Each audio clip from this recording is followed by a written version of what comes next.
ನಾನು ಕಳೆದ ಸಾರಿ ವಿಧಾನಸಭೆಯಲ್ಲಿ ಕಾಂಗ್ರೆಸ್ ಪಕ್ಷವನ್ನು ಸೇರಿದಾಗ ನನಗೆ ಮಂತ್ರಿ ಕೊಡ್ತೀವಿ ಅಂತಕ್ಕಂಥ ಒಂದು ಆಶ್ವಾಸನೆ ಇತ್ತು.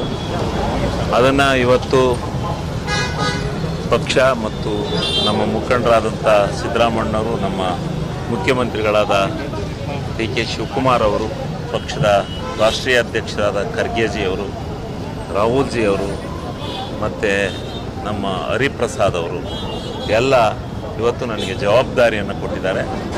ಅದಕ್ಕೆ ನಾನು ಅವರಿಗೆ ಹಾಸನ ಜಿಲ್ಲೆಯ ಜನತೆಯ ಪರವಾಗಿ ತುಂಬು ಹೃದಯದ ಧನ್ಯವಾದಗಳನ್ನು ಅರ್ಪಿಸ್ತೇನೆ. ನಿರೀಕ್ಷೆ ಇತ್ತು. ಕಳೆದ ಸಾರಿನೇ ಕೊಡಬೇಕಾಯ್ತಪ್ಪ, ನಿನಗೆ ಈ ಸಾರಿ ಕೊಡ್ತೀವಿ ಅನ್ನೋ ಭರವಸೆನ ಕೊಟ್ಟಿದ್ದರು, ಅದರಂತೆ ಕೊಟ್ಟಿದ್ದಾರೆ.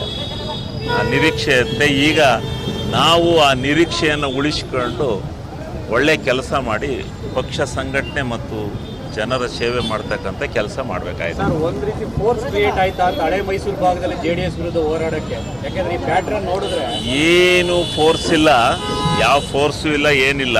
ಕೊಡಬೇಕಾದಂಥವ್ರಿಗೆ ಕೊಟ್ಟಿದ್ದಾರೆ. ಯಾರ್ಯಾರು ಆಕಾಂಕ್ಷಿಗಳಿದ್ರು, ಯಾರ್ಯಾರಿಗೆ ಸ್ಥಾನ ಕೊಡಬೇಕಾಯಿತು ಅವರಿಗೆ ಸೂಕ್ತವಾದ ಸ್ಥಾನಮಾನ ಕೊಟ್ಟಿದ್ದಾರೆ. ಯಾವ ಫೋರ್ಸು ಇಲ್ಲ, ಏನಿಲ್ಲ.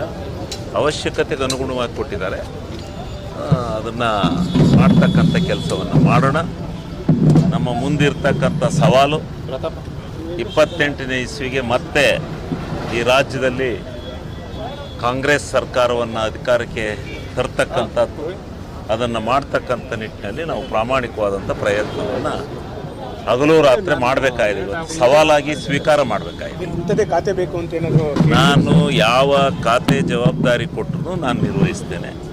ನಾನು ಇಂಥದೇ ಖಾತೆ ಬೇಕು ಅಂತ ನಾನು ಯಾವತ್ತೂ ಬೇಡಿಕೆ ಇಟ್ಟಿಲ್ಲ. ಸರ್, ಒಂದೇ ಒಂದು ನಿಮಿಷ ಸರ್,